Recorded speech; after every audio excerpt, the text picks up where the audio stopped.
Hello all, continuation of the process module 4. In this session we are going to discuss about threads and task. Thread is a concept used in the Java or Unix. A thread can be either be a sub process within a process or a process within an application program. A task is the process and the OS does the multitasking. Task is the kernel controlled entity, while thread is a process controlled entity. So thread is the smallest unit of a process and task is also part of the process itself. A task is like a process or a thread in an operating system. An application program can also be said to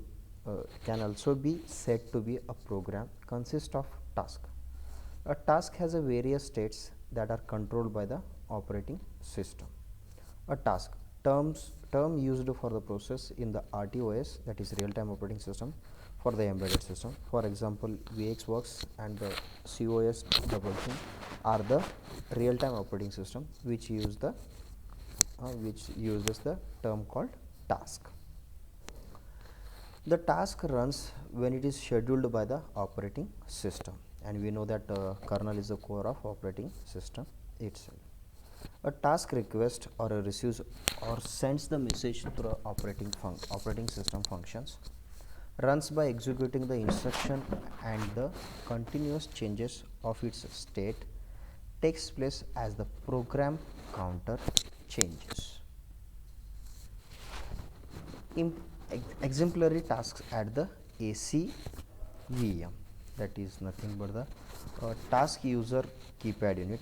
Keypad task to get the user input. When you people are doing something and suddenly the keypad interrupts, that time that is also taken it as one of the tasks. Task read for reading the inserted coins amount. Chocolate delivery task delivers the chocolate and signals the machine for reading the next input for the coins. So when you people go for the chocolate vending machine, that time you are inserting the one of the coin and next you are going to get the chocolate. So this is nothing but the one of the simple example for the ACVM. Display task. Next, graphical user interface task for graphic user interface. Communication task for provisioning the AVCM owner access the machine information with the help of operating system. Status of the in what all states the task should go in a system. Ideal system, not attached or not registered. Ready system, attached which is registered. Next comes the running state. So the process the task under execution is nothing but the running state. Next, blocked state. Next, delayed for the present period, that is nothing but the waiting state. Number of possible states depends upon the real time operating system. So in these 5 states the task is going or any process is going to go through in his lifetime. Next, ideal state. The task has been created and the memory allocated to its structure. However, it is not ready and it is not scheduled by the kernel, but it is a ready. The memory is allocated and also along with its structure. Next, ready or active state. The created task is the ready and is scheduled by the kernel but not running at a present, as another high priority task is scheduled to run and gets the system resources at this instance. The created task is ready. Okay, previously we have created the task. Now the task which is created is ready, which is scheduled, which has its memory, but the kernel is present in another high priority task which is already scheduled. Now the next is whatever the task is created which is going to execute after the high priority task. Next, running state. So here running state is nothing but the task is under execution, executing the codes and getting the system resources at this instance.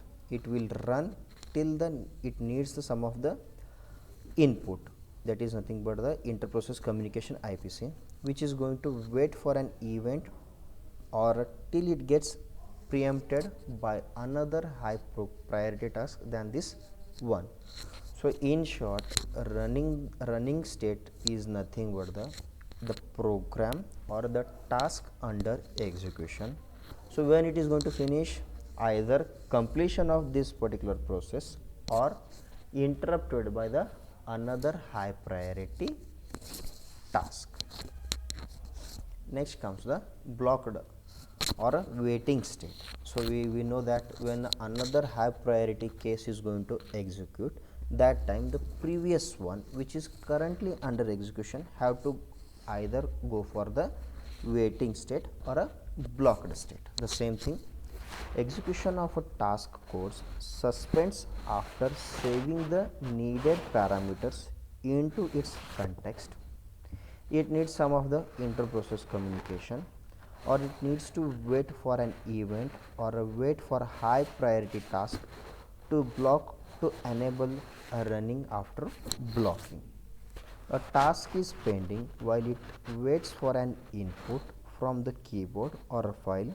The scheduler then puts into the blocked state. Okay, so whenever a process is going to under the blocking state or a waiting state, there is a two possibility. One is a high priority case is going to finish, or next is that process not going to get the resources. Next, a task is a pending while it waits for an input from the keyboard, that is nothing but it is waiting for the resources or a file.